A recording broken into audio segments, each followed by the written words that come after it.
Good morning, dear student. This is our part 3 of the lesson Socialism in Europe and the Russian Revolution, where today we will understand a new topic, that is the Russian Revolution. Means today we will understand how this revolution started.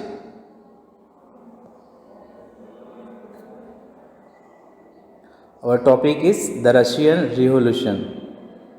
In one of the least industrialized of European states, this situation was reversed. तो here we got one word least. least का मतलब होता है smallest in amount. least का meaning है smallest in amount.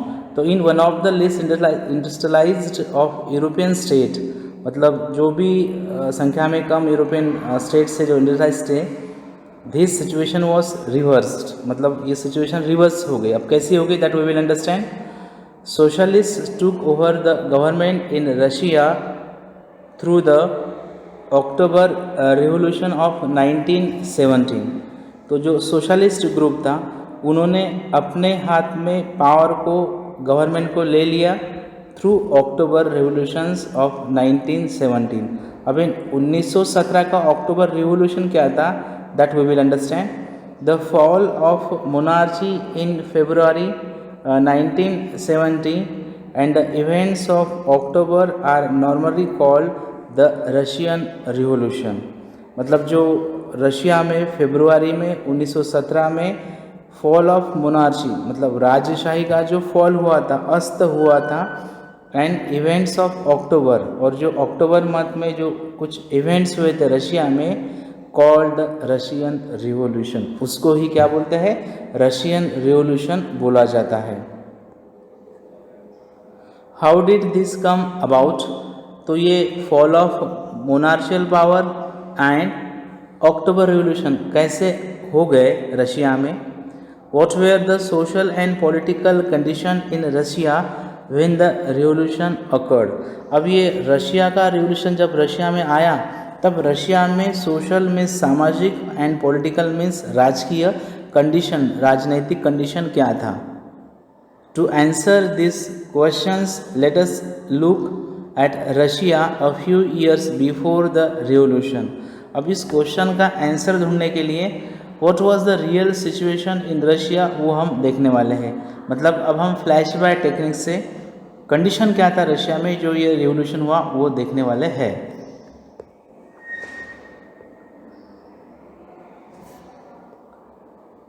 The Russian empire in 1914. तो 1914 में जो रशियन एम्पायर था, रशिया का किंग था, वो कौन था, how he was running the government, how he was running the country, that we will understand. In 1914 tsar, इसका प्रोनाउंसिएशन ज़ार है, TSAR, तसार नहीं बोलते, T is silent. In 1914 tsar Nicholas second ruled Russia. तो question can come, who was the king of Russia during 1914. तो what will be the answer, tsar Nicholas second. Tsar Nicholas second was the king of Russia during 1914 and its empire. तो 1914 में ज़ार Nicholas second था राजा Russia का, जिस प्रकार से हमने France में देखा 1789 में, 18th सेंचुरी में Louis 16 was the king of France, क्योंकि हमने देखा 18th सेंचुरी में generally the country was ruled by the monarchial power. बाद में 18th सेंचुरी के एंडिंग से एंड 19th सेंचुरी के स्टार्टिंग से फिर the situation started to change. जहाँ जहाँ मोनार्शियल पावर था, अब वहाँ वहाँ डेमोक्रेटिक गवर्नमेंट आने लगा था. Beside the territory around Moscow, the Russian empire included current day. मतलब आज जो रशिया में का पार्ट है वहाँ तक उस समय रशिया का एम्पायर फैला हुआ था. Finland, Latvia, Lithuania, Estonia, parts of Poland, Ukraine and Belarus. तो यहाँ तक रशिया का एम्पायर उस समय फैला हुआ था. It stretch to the Pacific and comprised today's Central Asian state as well as Georgia, that Armenia and that is Azerbaijan. ये जो एरिया है वो भी उसको कवर करता था. The majority religion was Russian Orthodox Christianity which had grown out of the Greek Orthodox. ज़्यादा संख्या में मेजॉरिटी ये रशियन ऑर्थोडॉक्स क्रिश्चियनिटी का था. But the empire also included Catholic, Protestant, Muslims and Buddhist. No doubt majority में Russian orthodox लोग थे, but इसके साथ वहाँ कैथोलिक्स भी थे, प्रोटेस्टेंट भी थे, मुस्लिम भी थे और बुद्धिस्ट भी थे. इस प्रकार से मिक्स थे.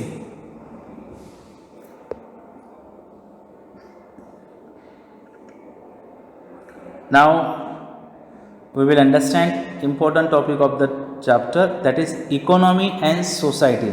मतलब उस समय रशिया का इकोनॉमिक मतलब आर्थिक स्थिति और समाज कैसा था, that we will understand. At the beginning of the 20th century, the vast majority of Russia's people were agriculturists.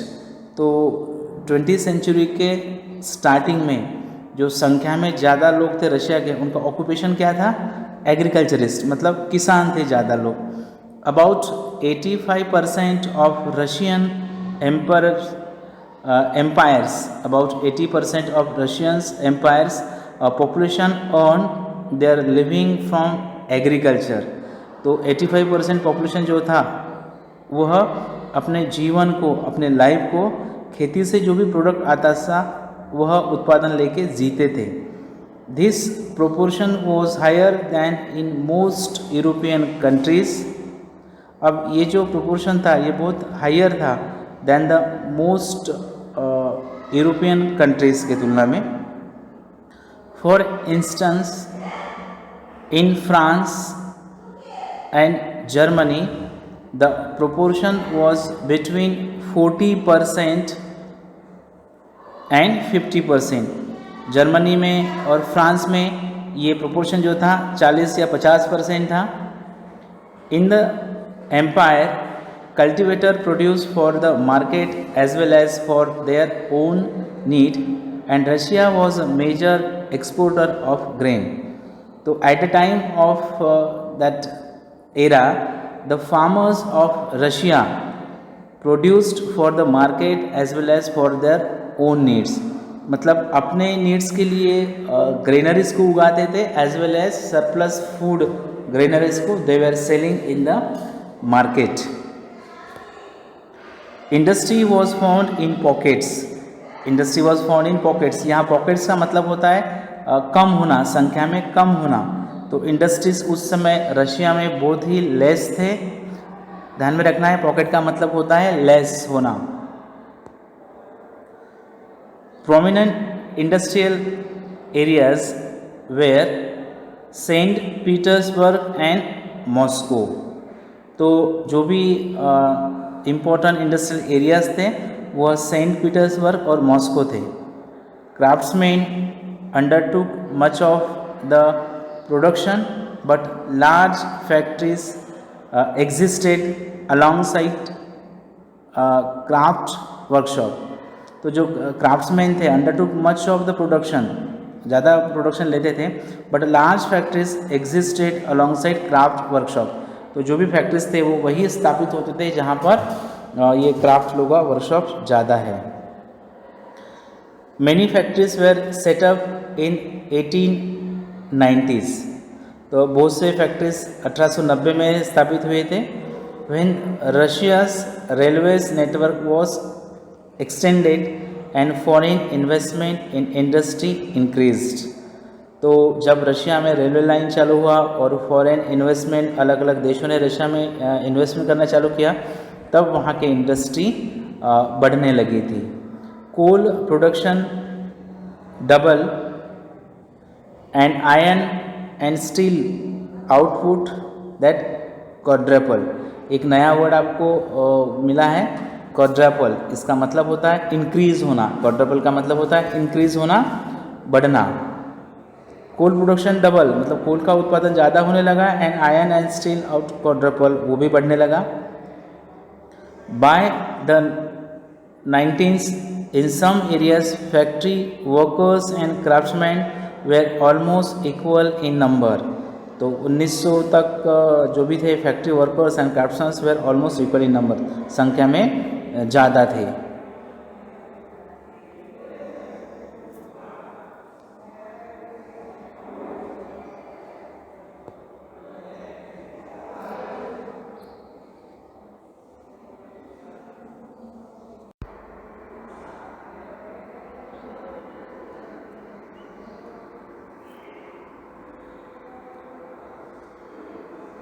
Most industry was the private property of industrialist। जो भी ज़्यादा से ज़्यादा इंडस्ट्रीज थे वह किसी इंडस्ट्रियलिस्ट की प्राइवेट प्रॉपर्टी होती थी। Government supervised large factories to ensure minimum wages and limited hours of work। तो जो भी गवर्नमेंट थी सुपरवाइज लार्ज फैक्ट्रीज, उस समय फैक्ट्रीज का सुपरविजन करती थी to ensure minimum wages and limited hours of work. मतलब गवर्नमेंट ट्राई करती कि वर्किंग आवर कम से कम हो वर्कर को और सबको वेजेस मिले, ऐसा वो ट्राई करती थी। But factory inspectors could not prevent rules being broken. But जो फैक्ट्री इंस्पेक्टर थे could not prevent rules being broken, मतलब जब भी रूल्स तोड़े जाते थे तो उनको वो थोड़ा विरोध नहीं करते थे। इन craft units and small workshops the working day was sometimes 15 hours compared with 10 और 12 आवर्स इन फैक्ट्रीज। तो क्राफ्ट यूनिट और जो स्मॉल वर्कशॉप थे वहाँ वर्किंग डे जो थे 15 घंटे तक होते थे, कंपेयर विथ 10 और 12 hours in factories.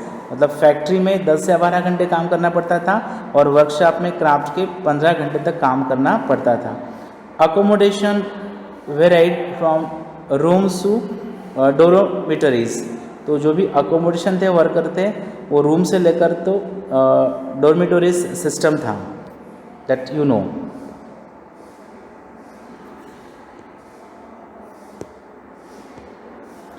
Workers were divided social group।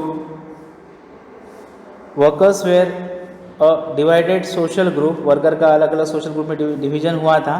Some had a strong links with the villages from which they came। गांव से वर्कर आते थे इसलिए उनका लिंक गांव से ज़्यादा जुड़ाव था। Others had settled in cities। कुछ लोग सिटीज़ में सेटल हुए थे परमानेंटली, कायम से। Workers were divided by skill. Skill के अनुसार वर्कर का डिवीजन था। A metal worker of Saint Petersburg's recall metal workers considers themselves aristocrats among other workers. तो अपने स्किल के अनुसार उनका कैटेगरी होता था। तो जो वर्कर थे मेटल वर्कर सेंट पीटर्सबर्ग थे, वो metal workers consider themselves aristocrats among other workers. तो सेंट पीटर्सबर्ग के जो मेटल वर्कर थे वो अपने आप को बाकी के वर्कर की तुलना में थोड़ा एरिस्टोक्रेट मतलब ज़्यादा पावरफुल वो समझते थे। Their occupations demanded more training and skill. तो स्किल के अनुसार उनको ट्रेनिंग मिलता था। Women made up of 30% of the factory labour force by 1914। जो वुमेन वर्कर थे वो 31% थे। But they were paid less than men between half and 3/4 of man wages. लेकिन वीमेन को जो भी सैलरी वेजेस मिलते थे वो कंपेयर टू द मेल कभी कभी हाफ ही मिलते थे, आधे ही मिलते थे। मतलब डिस्क्रिमिनेशन होता था सैलरी में between male and female. Divisions among workers showed themselves in dress and manners too। Dress up में भी डिवीजन होता था, मतलब अलग अलग वर्क करने वाले वर्कर का ड्रेस कोड अलग अलग होता था। Some workers formed associations to help members in times of unemployment and financial hardship, but such associations were few. तो कुछ वर्कर ने एसोसिएशन बने थे फैक्ट्रीज़ में वर्कर के लिए, ताकि जब कुछ अनएम्प्लॉयमेंट होती हो, कोई वर्कर अगर डिस्ट्रेस में प्रॉब्लम में आता हो तो उसको हेल्प किया जा सके। लेकिन ऐसे एसोसिएशन जो थे उस समय they were very less in numbers, संख्या में कम थे ऐसे एसोसिएशन।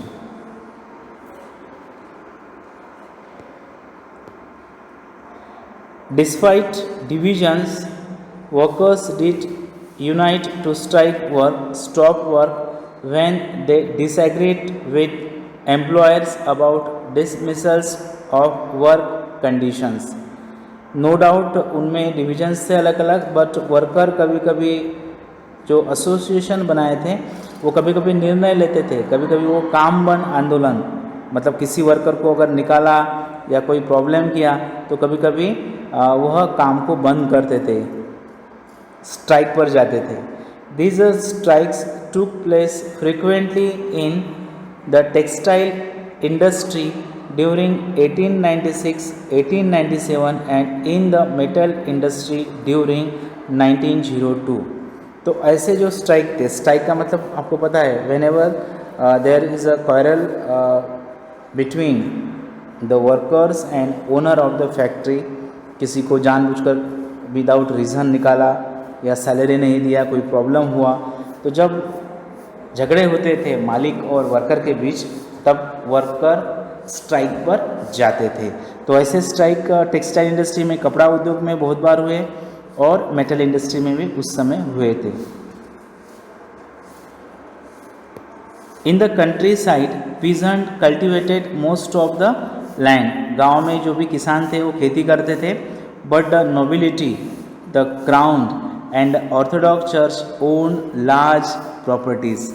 लेकिन उस समय जो नोबिलिटी थी, क्राउन लोग थे, ऑर्थोडॉक्स चर्चेस थे, वह लोगों के पास ज़्यादा प्रॉपर्टी होती थी। Like workers peasants too were divided, worker के जैसा फार्मर्स भी सोसाइटी में डिवीजन था उनका। दे वेर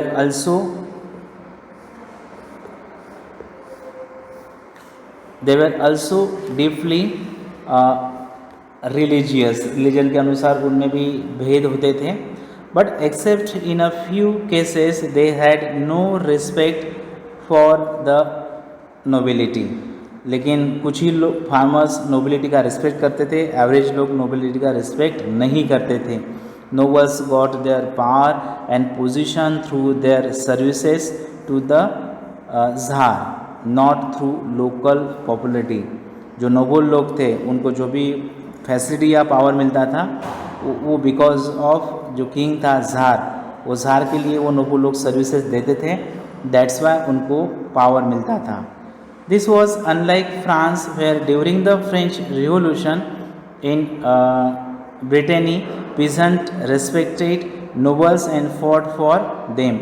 हमने रशियन रिवोल्यूशन में भी देखा था कि कुछ कुछ लोग वो नोबल के लिए झगड़ा करते थे, उनका साथ देते थे, क्योंकि जो नोबल लोग थे they were connected with the Louis 16 at the time of French revolution.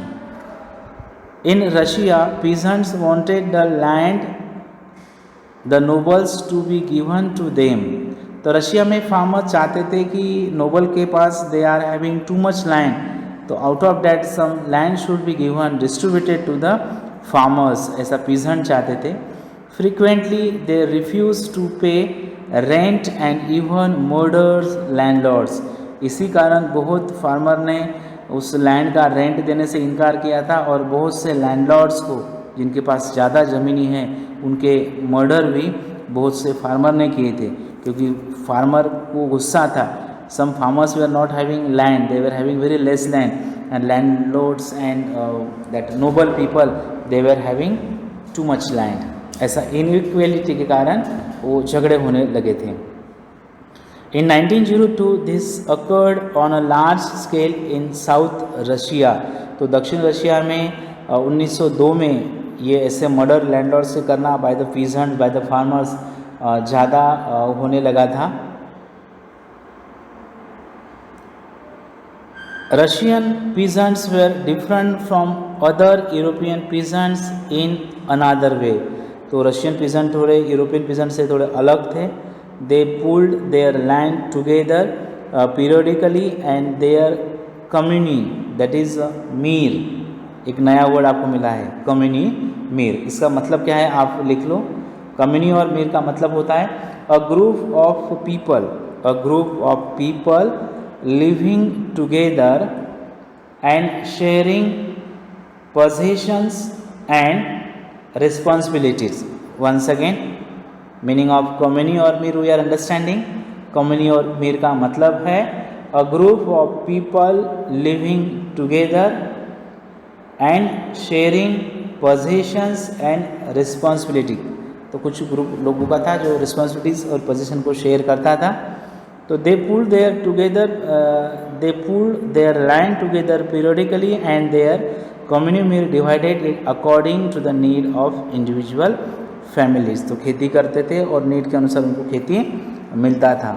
Now new topic we will understand socialism in Russia. Russia में सोशलिज्म कैसे आया। Socialism in Russia. All political parties were illegal in Russia before 1914. 1914 तक कोई भी political party illegal होती थी, मतलब कोई भी नई पार्टी को बना नहीं सकता था। The Russian social democratic workers party was founded in 1898 by socialist who respected Marx ideas. Only 1898 में Russian social democratic workers party 1898 में सोशलिस्ट लोगों ने जो कार्ल मार्क्स का रिस्पेक्ट करते उन्होंने स्थापित की थी। However because of government policing it had to operate as an illegal organisation. लेकिन गवर्नमेंट के अनुसार एक ये इलीगल ऑर्गेनाइजेशन था जो Russian social democratic worker party थी। It set up newspaper, mobilised workers and organise strike. तो ये जो पार्टी थी इसने न्यूज़पेपर चलाया था, मोबिलाइज किया वर्कर को, जागरूक किया और स्ट्राइक के लिए उनको संगठित किया। ऐसा ये पार्टी काम करती थी। Some Russian socialists felt that the Russian peasant custom of dividing land periodically made them natural socialist।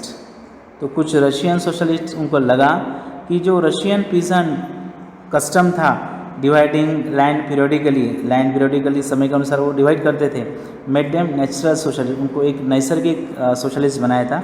So peasants not workers would be the main force of the revolution. इसीलिए peasant not the workers, peasant ही वो revolution का main force थे। And Russia could become socialist more quickly than other countries. और इसी कारण Russia compare to the other country वह socialism जल्दी आया। Socialists were active in the countryside through the late 19th century. 19th century तक गाँव में socialism का मूवमेंट बढ़ने लगा था। They form the socialist revolutionary party इन 1900। तो 19th सेंचुरी में उन्होंने सोशलिस्ट रिवोल्यूशनरी पार्टी स्थापित किया था।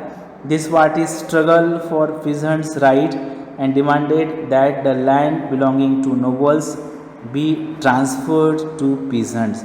तो ये जो सोशलिस्ट रिवोल्यूशनरी पार्टी थी उन्होंने हमेशा ये बात रखी कि जो किसानों को लेस खेती है उनको, जो नोबल के पास ज़्यादा खेती है उनकी लैंड उनको देनी चाहिए। Social democrat disagreed with socialist revolutionaries about peasant. अब जो सोशल डेमोक्रेट थे वो डिसएग्री थे विद सोशलिस्ट रिवोल्यूशनरी, जो सोशलिस्ट क्रांतिकारक थे उनसे, about peasant.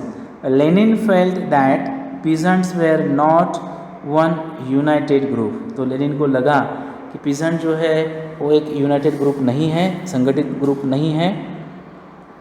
Some were poor and other rich, some worked as labourers while others were capitalist who employed workers. तो वो बोलता था कि कुछ किसान बहुत ही गरीब है, थोड़े बहुत रीच है, some work as a labour, कुछ एज ए वर्कर काम करते हैं. Given this differentiations within them they could not be all part of a socialist movement.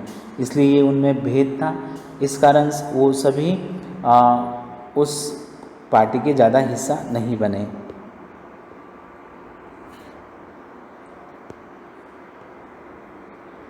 The party was divided over the strategy of organization. Party का संगठन होने लगा. Vladimir Lenin who led Bolshevik group. तो Vladimir Lenin एक leader था Bolshevik group का. Thought that in a repressive society like Tsarist Russia the party should be disciplined and should control the number and quality of its member. तो Vladimir Lenin जो leader थे Bolshevik group के, उन्होंने बोला कि ये जो पार्टी है वो डिसिप्लिन होनी चाहिए और उसमें सभी मेंबर को क्वालिटी मेंबर होने चाहिए. Other Menshevik thought that the party should be open to all. तो जो मेंशेविक लोग थे संख्या में कम, वो चाहते थे कि इस पार्टी ओपन होनी चाहिए, जिस प्रकार से जर्मनी में सभी लोग अलाउड है उसके मेंबर बनने के लिए, उस तरह से. Now next new topic, a turbulent time, the 1905 revolution. एक नया वर्ड हमको मिला है, टर्बुलेंट. इसका मतलब होता है कन्फ्यूजन होना. तो एक ऐसा समय था जब लोगों में कन्फ्यूजन था. अब किस बात का कन्फ्यूजन था, that we will understand. Russia was an autocracy. Autocracy का मतलब हमने देखा है न्यू वर्ड्स में, राजा का पावर होना by the hereditary. Unlike other European rulers, even at the beginning of the 20th century, the Tsar was not subject to parliament. तो बाकी के यूरोपियन कंट्रीज में भी हमने देखा मोनार्शियल पावर था, और जो ज़ार था, ज़ार was not subject to parliament, मतलब वो जिम्मेदार नहीं था पार्लियामेंट के लिए. ज़ार जो किंग था. Liberals in Russia campaign to end this state of affairs. तो जो लिबरल्स लोग थे, हमने देखा था, they wanted to change in a society. वो मानते नहीं थे कि राजा हेड हो रशिया का. Together with the social democrats and socialist revolutionaries, they worked with peasant and workers during the revolution of 1905 to demand a constitution. तो जो लिबरल्स थे, उन्होंने social democrats, socialist revolutionaries, peasant और वर्कर के साथ कार्य किया, और 1905 revolution of 1905 to demand a constitution. और सभी लोग डिमांड करने लगे कि we don't want monarchial power, we want constitutions for Russia. मतलब डियर स्टूडेंट, यहाँ हम देख रहे हैं कि like France, like a French revolutions, here also the common people, the peasant, the worker of country demanding a democracy, not a monarchical power. मतलब एक प्रकार से हम देख रहे हैं कि मोनार्शियल पावर का अस्त by the French revolution, by the Russian revolution कैसे हुआ, वो अलग अलग कंट्रीज़ में थ्रू आउट द वर्ल्ड ये डेमोक्रेसी या कॉन्स्टिट्यूशन कैसे बना, वो हम देख रहे हैं. They were supported in the empire by nationalists in Poland, for instance, and in Muslim-dominated areas by Jihadists. तो जहादिस्ट का मतलब आपको पता है, this were the Muslim reformer. New words में मैंने आपको बताया स्टार्टिंग में, jadidist were the Muslim reformers, मतलब मुस्लिम समाज में जो रिफॉर्म का काम करते थे, they were known as jadidist. They were supported in the empire by nationalists and in Muslim dominated areas by jadids, तो मुस्लिम एरिया में जाडिस लोगों ने सपोर्ट किया, who wanted modernise Islam to lead their societies, वो चाहते थे कि modern Islam society को लीड करे।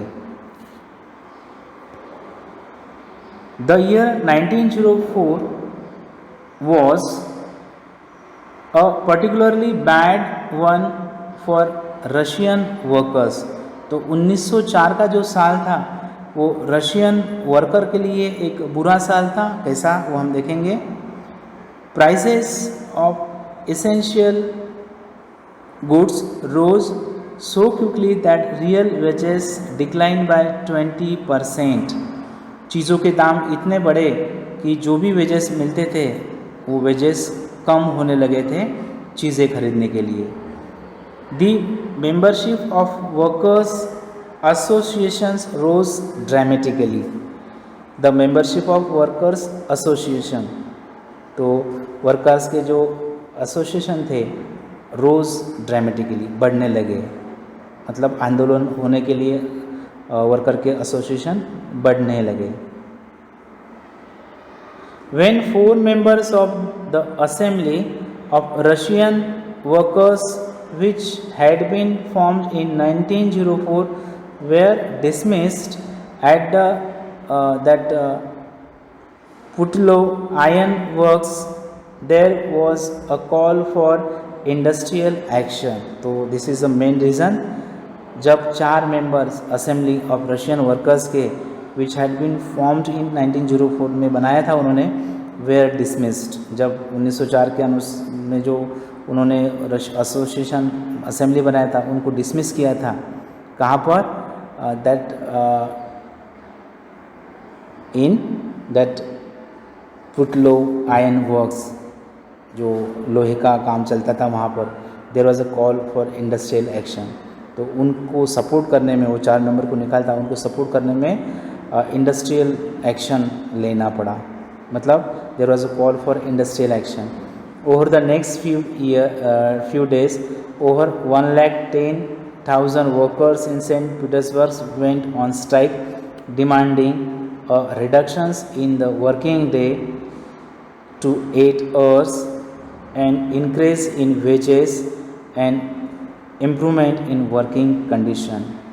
तो देखो 110,000 वर्कर लोगों ने आंदोलन किया था, स्ट्राइक पर गए थे, and what they were demanding, reductions in the working day, मतलब जो 15 घंटे उनको काम करना पड़ता था, 12-15 घंटे, वो कम हो जाए और 8 घंटे का ही काम करने का आवर हो जाए, एंड इंक्रीज इन वेजेस बढ़े वर्कर के, and improvement in working condition, और पीने पानी हुआ, मतलब जहाँ काम करते हैं वहाँ पीने का पानी अच्छा मिले, टॉयलेट सैनिटेशन वो जो भी है वो अच्छा रहे, इसके लिए उन्होंने आंदोलन किया था।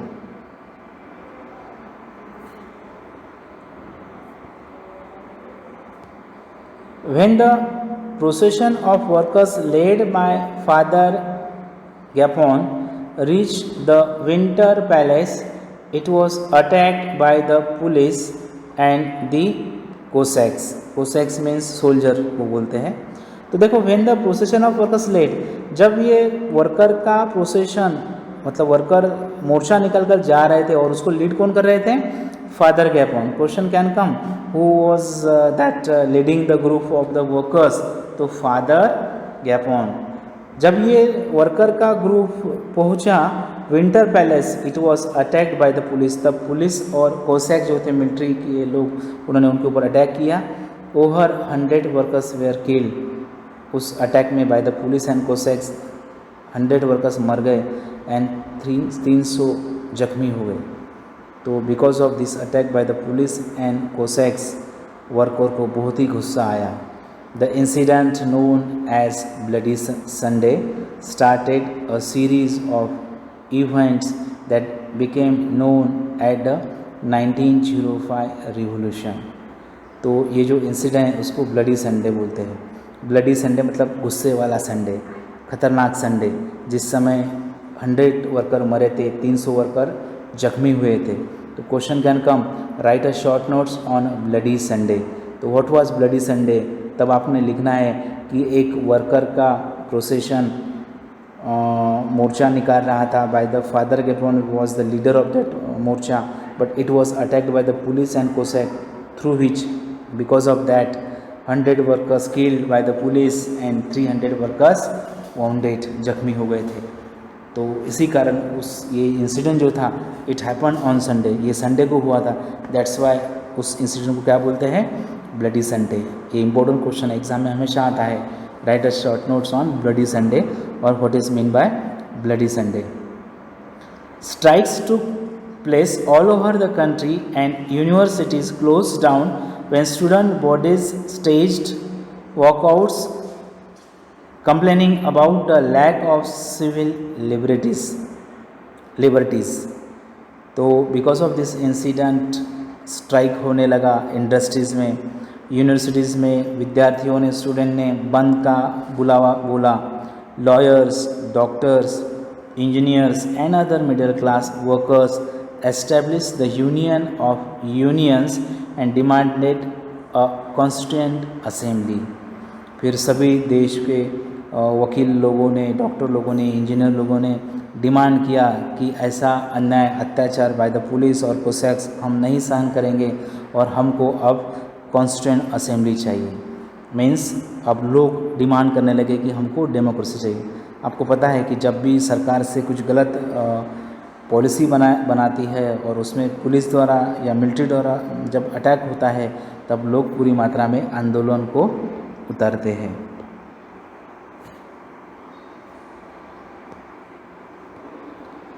During the 1905 revolution, the Tsar allowed the creation of an elected consultative parliament और ड्यूमा. यहाँ आपको एक वर्ड मिला नया, ड्यूमा. तो रशिया में पार्लियामेंट को ड्यूमा बोलते थे. Question can come, what is mean by Duma. तो Russian parliament is known as Duma. तो फिर 1905 में ज़ार ने परमिशन दिया दैट पार्लियामेंट बनाने का. For a brief while during the revolution there existed a large number of trade unions and factory committees made up of factory workers. तो उस समय यूनियन बनने लगे, फैक्ट्री में वर्कर लोगों के संगठन बनने लगे. After 1905 most committees and unions work unofficially since they were declare illegal. 1905 के बाद मोस्ट कमिटीज़ और यूनियन थे वो अनऑफिशियली काम कर रहे थे, तो उनको इलीगल करके डिक्लेयर किया था. Severe restrictions were placed on political activity. राजकीय एक्टिविटी पर रेस्ट्रिक्शन लाए थे. The Tsar dismissed the first Duma within 75 days. जो ज़ार था उसने वो जो ड्यूमा बनाया था वो 75 दिन में ही उसने डिसमिस कर दिया. And re elected second Duma within 3 months. और अगले ही 3 महीने उसने फिर से नया पार्लियामेंट, नया ड्यूमा को बनाया, इलेक्ट हुआ. He did not want any questioning of his authority और any reduction in his power. तो निकोलस ज़ार जो था वो नहीं चाहता था कि उसका पावर कम हो जाए और कोई उसके ऊपर क्वेश्चन करे. He change the voting laws and packed the third Duma. उसने वोटिंग लॉज में बदलाव लाए और थर्ड ड्यूमा को उसने बंद कर दिया with conservative politicians. Liberals and revolutionaries were kept out. और ज़ार ने क्या किया, लिबरल्स और जो भी क्रांतिकारक थे उनको बाहर भेजा. So dear student, this was all about the part 3. Remaining part of this lessons we will continue in next part, and that is in part number 4. Till then, good bye.